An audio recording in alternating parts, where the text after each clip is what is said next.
أعوذ بالله من الشيطان الرجيم بسم الله الرحمن الرحيم الحمد لله رب العالمين والصلاة والسلام على أشرف الأنبياء والمرسلين حبيب إله العالمين أبي القاسم المصطفى محمد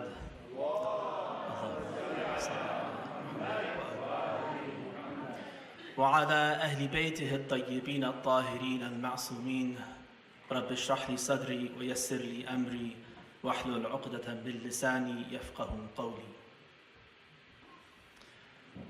It's a pleasure to be here with you, and I thank Brother Hashim for that over-generous introduction. Sometimes it's dangerous when they set the bar too high, because then I can only go down and lower than the expectation that's been set. But inshallah, I'm able to benefit and you're able to benefit from whatever I'm able to share during these 10 days that we're together.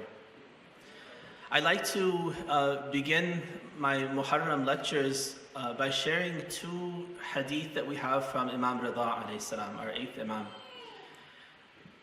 The first of these two hadith is relevant to tomorrow, which is the first of Muharram, the beginning of our new year.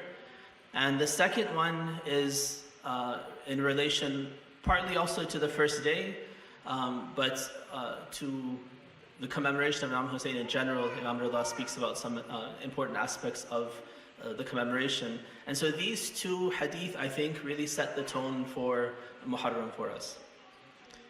The first hadith is from Imam Rida alayhi salam. He narrates it through his forefathers, and he says that Rasulullah sallallahu alayhi wa alihi, on the first day of Muharram, actually the evening of the first of Muharram, which is exactly tonight. I don't know if you all looked for the moon. One of the really good practices that we're supposed to exercise on a monthly basis is to go out and do istihlal, right? To go out and look for the moon. Tonight was the first, the hilal. I was able to see it in the western horizon just after the sunset. I went on the roof of the place I'm staying and I was able to see the moon. On a night like tonight, the Messenger of Allah on a yearly basis would recite a particular dua. So he would pray Maghrib, he would offer a 2-rak'ah prayer and then say this dua. And if you think about this, this is before Karbala, right? This is before all of the associations that we now have with this particular date. It's the beginning of the new year. And think about how other people, other ethnicities, other religious groups have their own calendars and they commemorate the new year in particular ways. Oftentimes it's associated with all sorts of celebration, with revelry, with intoxication, with fireworks, and in all these different kinds of ways that people have to celebrate the new year. Oftentimes, in some cultures at least, they also have a tradition of making resolutions, thinking about the what has passed in the past year and what shortcomings the person might have had and what's to come in the coming year, and maybe make resolutions for certain commitments they want to make to improve themselves or improve their lot in life and these kinds of things. As Muslims, of course, these kinds of revelry are not in our repertoire. This is not the way we celebrate. This is not the way the Ahlul Bayt guide us to celebrate any of our important occasions. But we do have the concept of a new year and setting the tone for this new year. And one of the reasons why Allah has given us this institution of time, He's created us within time and He's made time cyclical, is that we have these repeated opportunities to revisit, to renew, to set goals for ourselves, and then make an evaluation at the end of a short time period. If time was all linear, and we start and we end and we never retrace our steps, we never have any sort of time limits and any start and end, our life would become kind of unwieldy, out of control. We wouldn't have milestones to reach and goals to set. So part of the blessing of setting this cyclical calendar on an annual basis, and then the monthly calendar and weeks within the months, and then repeated occasions that come back every year, is to allow us to have multiple chances, kind of take multiple passes at life.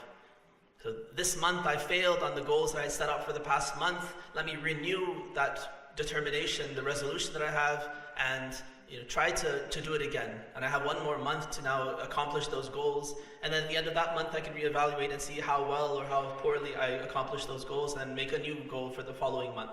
And similarly for the year as well.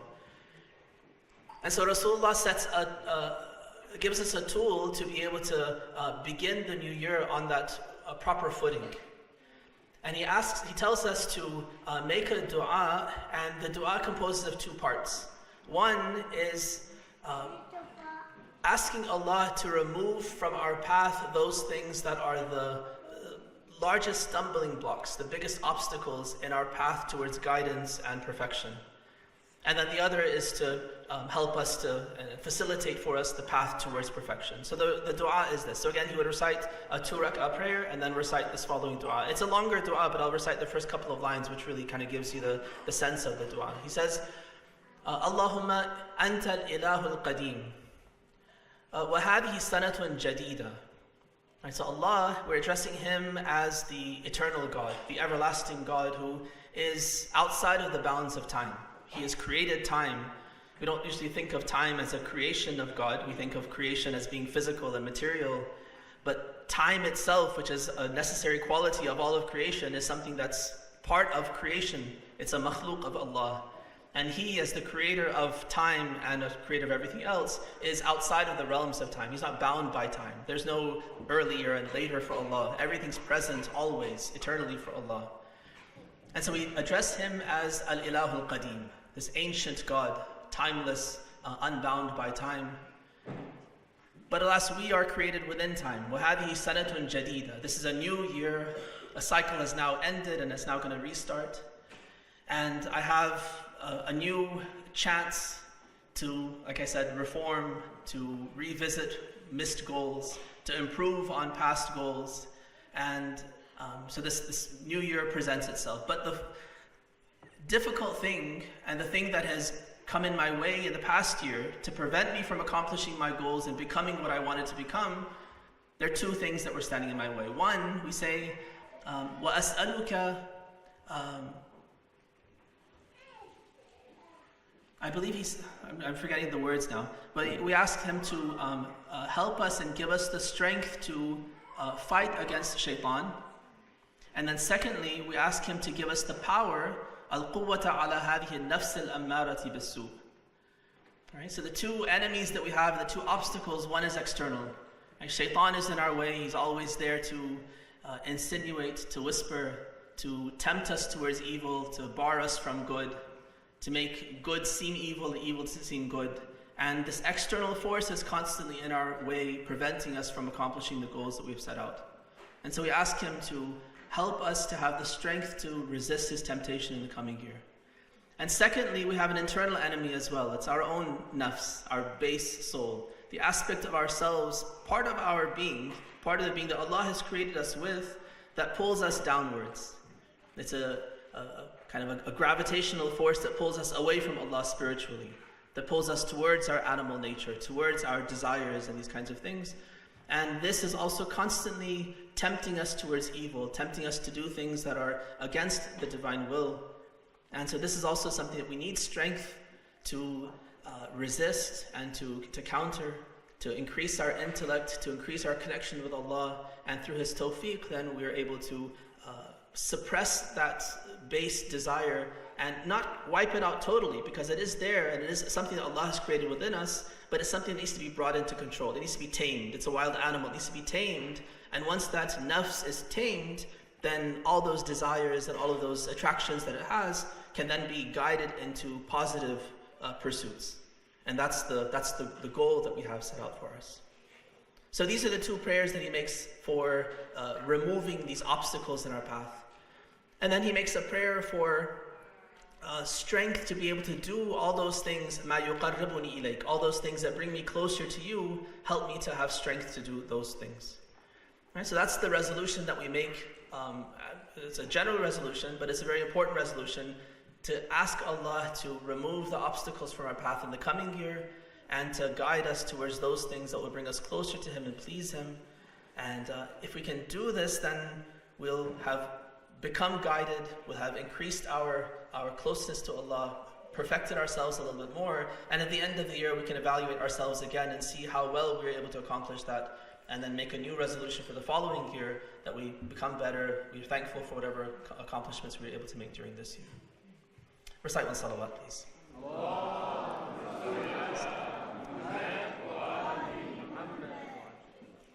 The second hadith that I want to share with you is also from Imam Rida alayhi salam. This is a famous hadith, a lengthy hadith, where Imam Rida alayhi salam is addressing one of his companions by the name of Rayyan ibn Shabib. The hadith begins with a conversation where the Imam asks Rayyan, he says, the setting for the hadith is the 1st of Muharram, so a day like tomorrow. And he encounters Rayyan during the day and he asks him if you're fasting. Rayyan, not realizing the significance of the day, he says, no, I'm not fasting. And so then the Imam recounts the significance of the 1st of Muharram and tells him what has happened historically on this 1st. And because of that, there is a special recommendation for fasting on this day as a way to prepare yourselves for supplication. Right? So the story that he tells, he says that this is the day on which Prophet Zakaria, ala nabiyina wa alihi wa alayhi salam, on which Prophet Zakaria made that prayer that's recounted in the Quran. Right? He is the caretaker, the guardian of Lady Maryam. She is housed somewhere inside of the temple in a place where no one else is able to see her or to visit her except for Zakaria, who has the special permission as her aunt's husband to take care of her and take care of her needs. And she devotes herself there to worship. And the Quran tells us that one day when Zakaria goes to visit her, he finds that she has been provided with all sorts of fruit, all sorts of foods that he didn't provide for her. He didn't bring them for her. And so he's curious about this. He asks, where did you receive these fruits? And the hadith tell us that it was they're out of season fruits, which nowadays doesn't seem as unusual. At least in America, we get, South American and maybe Australian fruits, and you have opposite seasons to us. Like right now it's summer for us over there, and you're just getting out of your winter over here. So now it's not so unusual, but at that time, she receives winter fruits in the summer and summer fruits in the winter. And so Zakaria says, Anna laki hada, where did you get these from? And she says that it's from Allah. He is the provider, he provides without accounting to whomever he wishes. When Zakaria witnesses this divine grace that has been bestowed on Lady Maryam, he also becomes inspired to avail himself of this opportunity and to tap into this mercy of God. And so immediately he turns to Allah in prayer and he makes this dua, and it's a lifelong dua that he's been making. He's an elderly man by this time. We're told that he was probably close to 100 or even past 100 at this point. And he had basically lost hope because of his old age and because of his wife's infertility of ever having a child. But he had never lost sight of the dua, the supplication for a child. This had been one of his lifelong supplications for himself and his wife. And so he takes this opportunity to renew that supplication, and he makes the dua, Rabbi habli min ladunka dhurriyatan tayyiba, innaka sami'ud dua. Oh Allah, provide me with a pure progeny. You are the one who hears prayers. Immediately Allah sends word to him. Right? The dua is sincere, the circumstances that inspired him to make the dua are powerful, and he immediately sends angels to him to let him know that his prayer has been answered and that shortly he'll be granted through his wife a child. So the Imam tells us that this is the anniversary, the 1st of Muharram is the anniversary of that supplication and the answering of that supplication. And so he tells us that if we also commemorate that anniversary by fasting first, and then during the fast, if we make a supplication, then as Zakaria's supplication was answered, then our supplication also will be answered. So this is a great recommendation. It's one of the recommended acts for tomorrow. So if you have the opportunity, if you have the wherewithal, your schedule or your circumstances allows it, then make the intention to fast tomorrow. And if you can't, then at least if you have the intention, if you wish that you could, but circumstances don't allow you or your health doesn't allow you, at least make the intention that you wish you could. Even that wishing that you could and aspiring to do something that you're not able to do is rewarded by Allah, because the intention is there and He rewards intention. إِنَّمَا الْأَعْمَالُ بِالنِّيَّاتِ. It's the intention behind actions which is the source of the reward and the standard by which Allah rewards our deeds.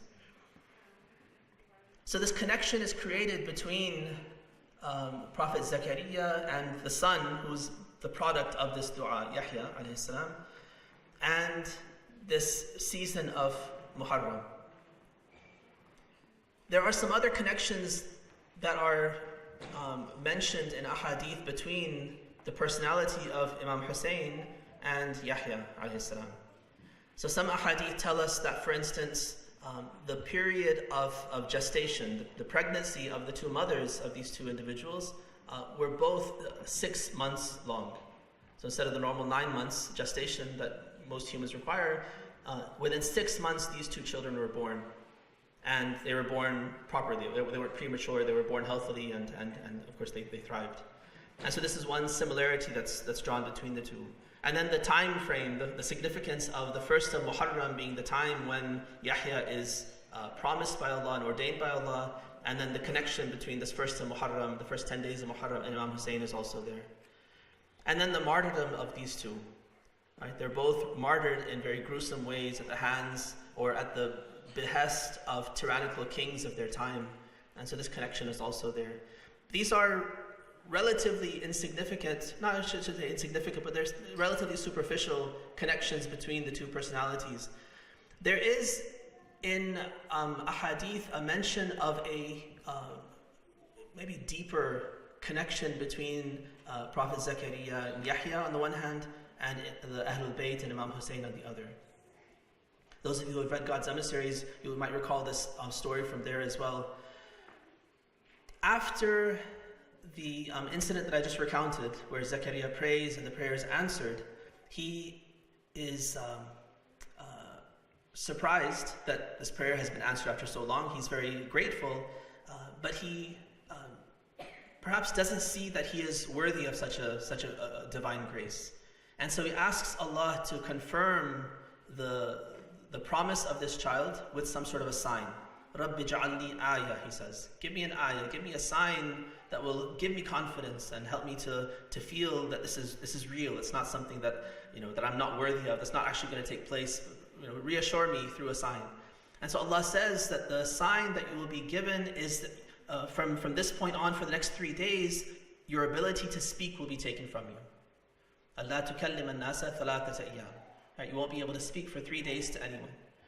And so he comes out of his mihrab, the place where he was praying with Lady Mary, and he signs to the people. They ask him what has happened. They see that something significant has taken place, and he has to, through sign language or some sort of sign, he has to indicate that he's not able to speak, and this becomes a sign for himself.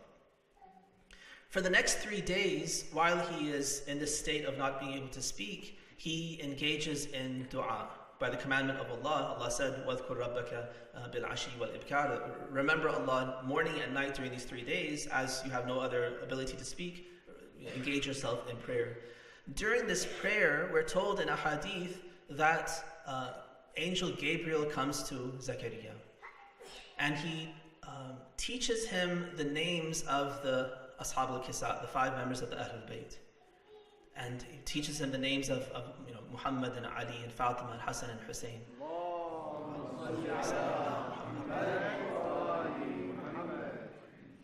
And Zakaria, having learned these names, begins to recite them.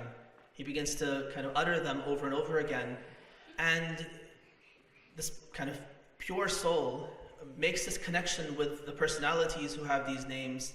And he notices that whenever he recites the names of Muhammad and Ali and Fatima and Hassan, he feels this sense of elation, of joy.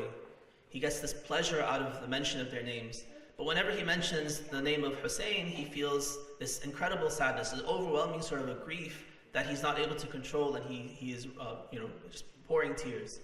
And so he addresses Gabriel and asks him, what is this? What's the story behind this? Why is it that these 4 names have this effect on me, but this one name of Hussein has this other effect on me. And so Gabriel raises the question to Allah, and Allah himself addresses Zakaria alayhi salam, and he tells him that there's a significant story that's going to take place with this Hussein, and he is going to be a beloved son to the Prophet, to the best of creation, but he will be slaughtered. And he recounts the whole story of Karbala for Prophet Zakaria, and he listens to it with great grief and great sorrow, and understands kind of the significance of Imam Hussein alayhi salam. When he hears this and he hears the recounting of the story, he turns to Allah and he says, Allah, how is this? What's the wisdom behind this? How is this possible that the best of creation, the pinnacle of your creatures, that you're going to try him with such a great tragedy? You're going to take his beloved son away from him. How, to Ali and Fatima, are you going to subject them to such a trial that they'll suffer in this way with the death of their son? He himself thinks about this, and he recognizes that the wisdom behind this is that the stations that we gain in Allah's eyes are a direct result. They're directly correlated to the severity of the trials that we face, and of course the success with which we are able to overcome those trials. Right? Paradise and the pleasures of paradise and the pleasure of Allah don't come cheap. It's the sacrifice that we make, the ability to look beyond ourselves, sacrifice our own comforts, our own well-being, even our own lives, for the sake of Allah's pleasure and what He wants. To the extent that we're able to do that, there is pleasure of Allah, there's reward that Allah has in store for us. If we're not able to look beyond ourselves and our whole life is a devotion to ourselves, to satisfying our own desires, and everything is about ourselves and we're self-centered, then there's no place for Allah in that kind of a worldview. You become the sun. You are the sun. Everything revolves around you. And even your concept of God is something external, and He must also revolve around you. And He's answering your prayers at most, and He's kind of serving you, but you're the goal of everything.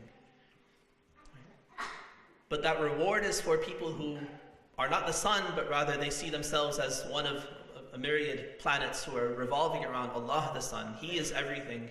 And even if they have to burn themselves up, even if they have to destroy themselves and sacrifice everything for the pleasure of Allah, then that's for His pleasure, and that's something that they're willingly able to do. That kind of a personality is able to attain this reward. And so Zakaria recognizes that this is the wisdom behind the sacrifice and the hardship and the trials that Allah will subject Prophet Muhammad to, and the Ahlul Bayt to, through Imam Hussein. And because of that, directly because of that, in fact, that's the reason why the Prophet is of such great status, because he has the ability to forego everything for the sake of Allah. So Zakaria, recognizing that this is the wisdom behind it, he modifies his dua, or you could say he follows up the previous dua that he had made, that had already been answered. Allah already guaranteed that a son will be born to you. Right? And in answer to your lifelong prayer, a son will be born to you. But now Zakaria, seeing that Prophet Muhammad has attained this great status of being the greatest of creation because of the hardship that he's going to face through seeing a son like Hussein be taken from him, he himself also says that I want a similar reward. This lifelong prayer of mine has been that I have a son. I've never stopped making the dua. It's finally been answered. It's reminiscent of the story of Ibrahim and Hajar and Sarah as well. Right? Their lifelong prayer was this son, a child. They reached old age. They had given up all hope that humanly it's not possible. Physically it's not possible. Only by the will of God can something like that happen. It finally does happen.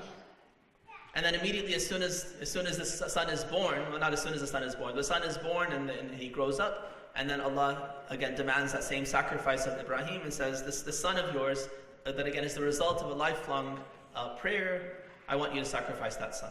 And he willingly does it, and because of that he's able to ascend to the heights of imamah and those high positions that he's been granted.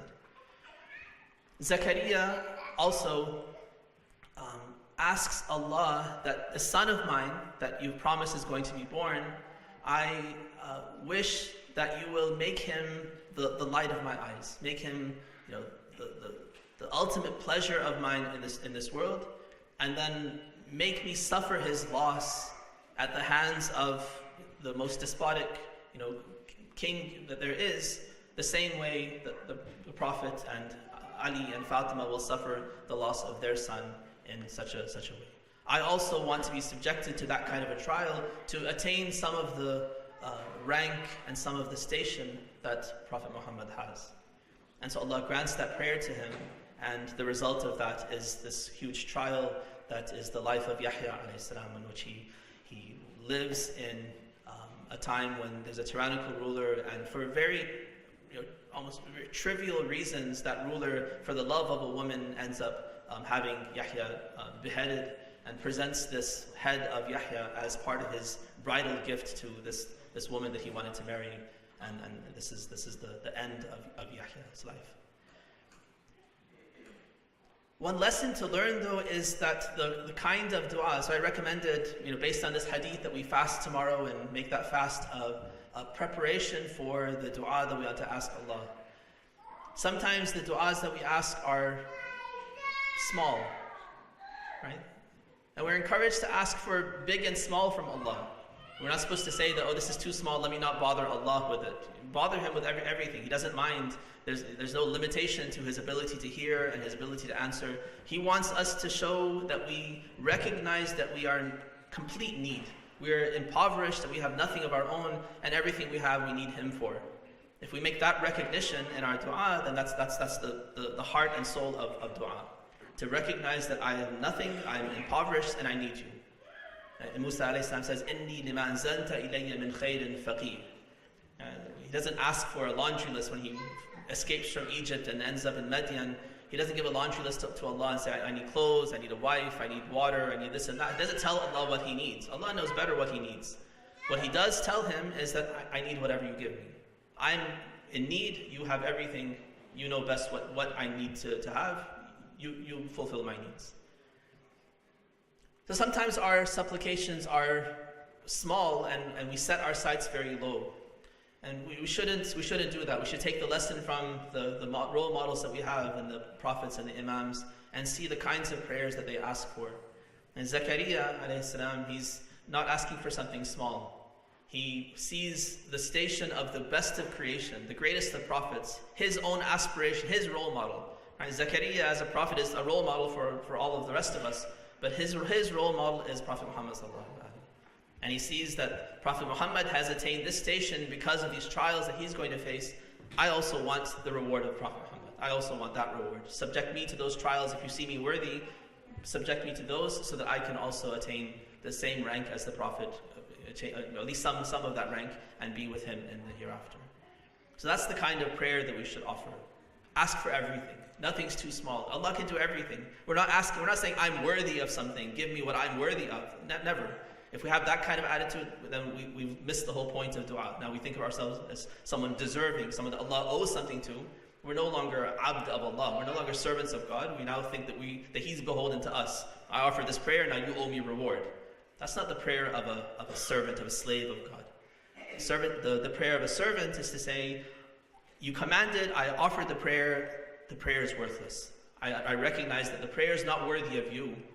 If you offer reward, if you give me reward, it's not because I deserve it, it's because you are so generous and your grace is so vast that you give reward even where it's not due. And I beg that grace of you. I don't claim that I have earned anything, that you owe me anything. So the du'as that we ask should be with an eye to Allah's graciousness, His vast mercy, which is limitless. He can give everything. He can give the station of the Prophet to an ordinary person like us. And we see in ahadith in history that there are certain individuals who you and I would never evaluate as being equals of prophets, but we're told that they will be the companions of those prophets in the hereafter. Ordinary people, ordinary women, ordinary merchants, or just ordinary people like you and me. They had such sincerity and they made such sincere supplications to Allah and lived their lives in such servitude to God that Allah allowed them to be companions of those great prophets in the hereafter. That's what we should have our sights on. The most permanent and lasting of answers to prayers. Those that are hardest to attain. Aspire to the greatest of reward, and Allah out of generosity will give as He sees fit. Not because we're deserving, but because He is deserving of giving such great treasures. Recite us salawat, please.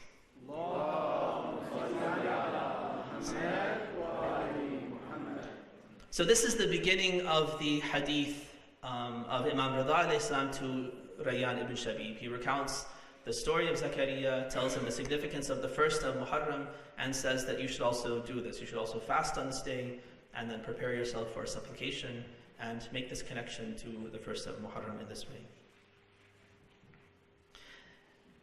Then Imam Rida says, يا ابن الشبيب إن المحرم هو الشهر الذي كان أهل الجاهلية فيما مضى يحرمون فيه الظلم والقتال لحرمته. He tells Ibn Shabib that the month of Muharram is one of those 4 sacred months that even in the time of the Jahiliyyah before Islam, the Jahili Arabs had the sense to observe the sanctity of the month of Muharram. Right? So the Quran tells us in Surah At-Tawbah, إِنَّ عِدَّةَ الشُّهُورِ عِنْدَ اللَّهِ 12 شَهْرًا فِي كِتَابِ اللَّهِ يَوْمَ خَلَقَ السَّمَاوَاتِ وَالْأَرْضِ مِنْهَا أَرْبَعَةٌ حُرُمٌ.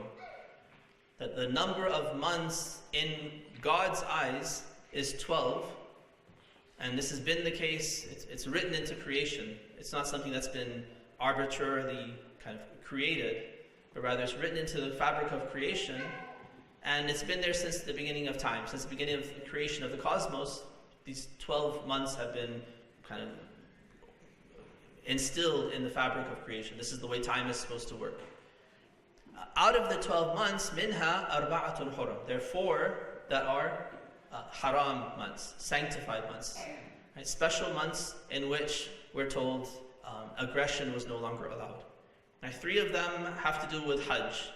Right, the preparatory month, Al-Qa'dah, when people are traveling from all over the place to try to get to Mecca, they need that month and safe passage to be able to get there. And then once they are finished with Hajj during Dhul Hijjah, then they need a month to get back as well. So the month of Muharram is there to allow them safe passage on the way home. And so these 3 months are all together as part of the Hajj season. And then Rajab on its own is also one of the sacred months. So these 4 sacred months are there. This tradition or this teaching, the ayah tells us this is from the time of creation, but at least from the sharia of Ibrahim alayhi salam, Prophet Abraham, this teaching was there, and it's carried down, even though so many of the teachings of Ibrahim had been lost in the pre-dawn of Islam, in the Jahiliyyah before Islam. The fundamental conception of God has been lost. Now, the very kind of basic idea that God is one, that He has no partners, that He's the ultimate creator and all of this, something that Allah holds even somebody who's unguided accountable for.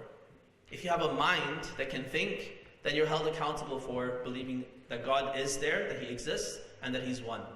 You don't need to be taught this. You don't need revelation and prophets to come and teach you this. This is something that Allah says everyone's accountable for. And it's the one thing that He's not willing to forgive. If you miss this, then there's no hope for you. If you die without recognizing God, if you die without knowing that He's one, then this is something you have no excuse for. You don't need to have a prophet come speak to you. You don't need a book to come and teach this to you. Right? So it says multiple times in Surah An-Nisa that إِنَّ اللَّهَ يَغْفِرُ إِنَّ اللَّهَ لَا يَغْفِرُ أَن يُشْرَكَ بِهِ وَيَغْفِرُ دُونَ ذَلِكَ لِمَن يَشَاءُ. The one thing that He will not forgive is that you associate partners with Him. You worship someone else besides Him. Right? Other than that, He'll forgive. Even if you don't repent, if He sees that you're worthy, if He sees that out of His grace He decides that He wants to forgive you, He'll forgive. But the one thing that He won't forgive unless you repent yourself during your life is shirk. So this fundamental thing, this fundamental idea that any thinking person, guided or not, should understand, this had already been lost from the teachings of Ibrahim alayhi salam.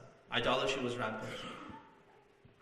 The belief in the hereafter, another fundamental belief, accountability, personal accountability, that you'll be called to account for your deeds, this has also been lost.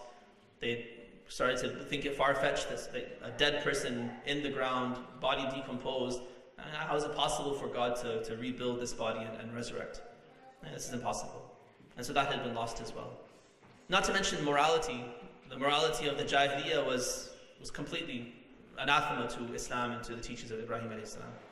Despite all of that, despite the loss of all those fundamental teachings of Ibrahim alayhi salam, this sanctity of the 4 months of Dhul Qa'dah, Dhul Hijjah, Muharram and Rajab had been preserved. Not for moral reasons.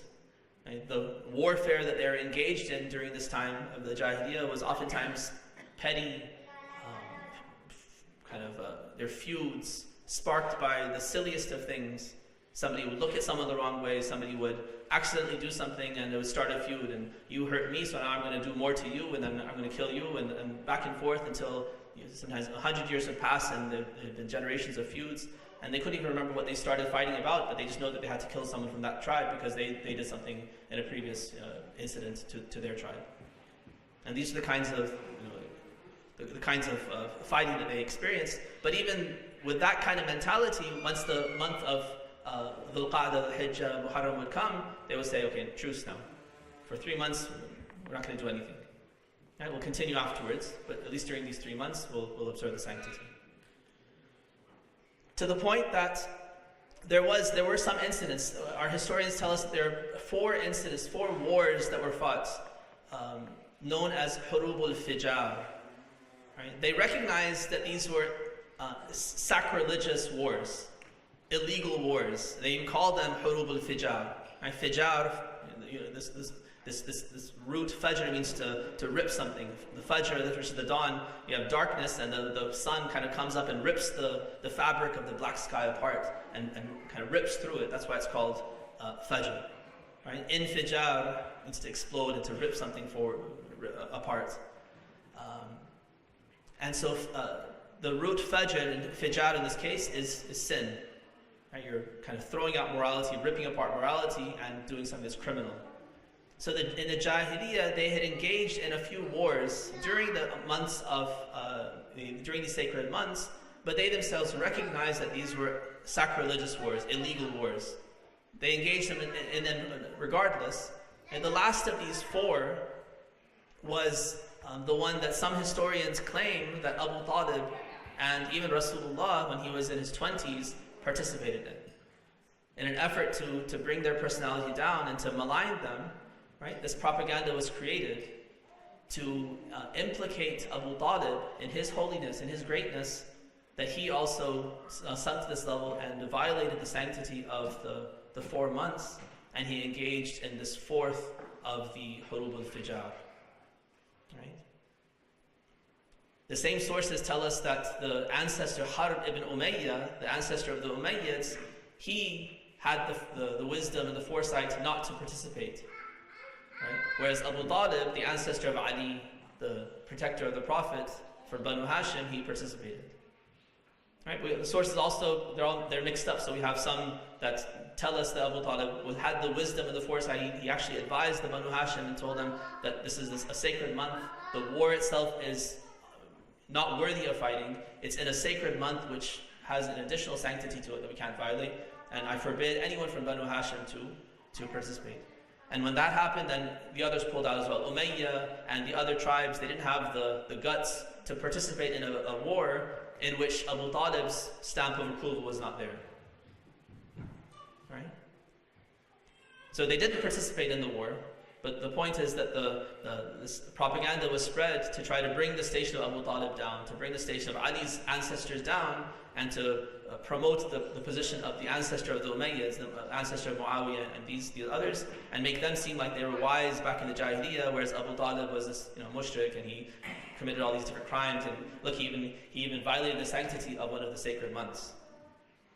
The point is that, so that didn't happen. Abu Talib's personality and his sanctity is preserved. But the point is that the Jahiliyyah Arabs, and even the Muslim Jahil Arabs like Muawiyah, these sorts of people, they had the sensibility to preserve the sanctity of these months, and they recognized that anyone who violates it is doing something criminal. And they felt the need to change history and to doctor history in such a way that their ancestors not be incriminated in a sacrilegious war during the month of Muharram. And they thought they could bring down Abu Talib's personality by implicating him and saying, well, he was there and he participated. So Jahili Arabs in the Jahiliyyah, they had this sensibility to think of these sacred months as something special. The irony is that when Islam comes, renews that teaching that minha arba'atun hurum, there are 4 sacred months, and in these 4 months, all warfare, of course, haram warfare, baseless warfare is never allowed. But even if you're in a legitimate struggle, this is the time to put an end to it, have a truce, and try to settle things differently, and then at least delay your warfare until afterwards, so that there's safe passage for the Hajj. So Islam comes and renews those teachings, and a generation later, the followers of that prophet, which has renewed the teachings and have reaffirmed the sanctity of the 4 months, are now the ones who not only violate the sanctity of the sacred month, but they violate it in a way in which they murder the son of that very prophet in the worst possible way. Right? I don't know if you got a sense of the irony of that, but the irony is what Imam Rida is trying to portray. The Jahili Arabs had such, with all of their flaws, with all of their evil, at least they preserve the sanctity. Islam comes, the Prophet teaches, the grandson of that Prophet is now murdered by Muslims, followers of that Prophet, some who are companions of that Prophet, or second generation companions, tabi'een of that Prophet. They're the ones who now kill not just any Muslim, not that they violate the sanctity of the sacred month with any other person, with the grandson of that very Prophet that's reaffirmed those teachings. And that too in the worst way possible. Imam Rida continues and says he was murdered, he was slaughtered the way a ram is slaughtered. The way an animal is slaughtered, with that kind of brutality, Imam Hussein is slaughtered. Right, so this is the irony that he wants to bring out as he tells Ibn Shabib the significance of this event that took place.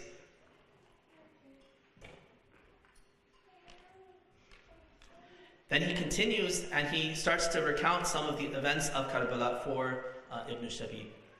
He says, Ya Ibn Shabib, إن كنت باكيا لشيء فابكي للحسين بن علي بن أبي طالب فإنه ذبح كما يذبح الكبش وقتل معه من أهل بيته 18 رجلا ما لهم في الأرض شبيهون. If you're going to cry for something, he tells Ibn Shabib, then the thing to cry for, the thing worthy of crying for, is Imam Hussein. Right? Because he was slaughtered the way a ram is slaughtered. And along with him, 18 members of his household were killed, 18 the likes of which don't walk the earth.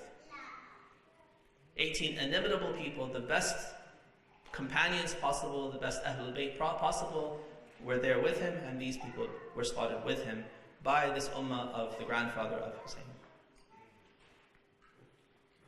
وَلَقَدْ بَكَتِ السَّمَاوَاتُ السَّبْعُ وَالْأَرَضُونَ لِقَتْلِهِ وَلَقَدْ نَزَلَ إِلَى الْأَرْضِ. So he says that this wasn't. The Quran sometimes talks about this. Talks about Pharaoh, for instance, being killed in the flood of the Nile or the Red Sea. And it tells us that فَمَا بَكَتْ عَلَيْهِمُ السَّمَاوَاتُ وَالْأَرْضِ. Right? You might think that this person is such significance and such wealth and such power, his death should mean something. Right? Think of someone powerful now, someone who's a major personality, celebrity or politician or king, or someone who's a mover and a shaker of the world. And when that person dies, you kind of expect that something should be different. It's a significant event. You should see something different. You almost expect, to see some sort of a cataclysmic event to commemorate the death of this person. Nothing happens. If someone like Pharaoh, who calls himself God, can die, the cosmos could care less. Everything keeps on going. Day and night keep on churning. Nothing happens. But someone like Imam Hussein, who is the qutb, right? Someone who is the axis around which the world turns. Not like God, by the grace of God, by the permission of God, we're told that they have wilaya, they have authority over the cosmos. They're the ones who manage the cosmos for God, as God's servants, as God's vicegerents. And these people who are so significant that the sky and the earth is at their beck and call. They're the ones who manage the sky and the earth for God. When they die, when they're especially killed in such tragic ways, then that sky and earth actually do show an effect. They are shaken. Things do change in the cosmos because the very center of the cosmos has been shaken, has been taken away. It's a significant event. And so he says that the sky and earth itself wept over Imam Hussein when he was killed.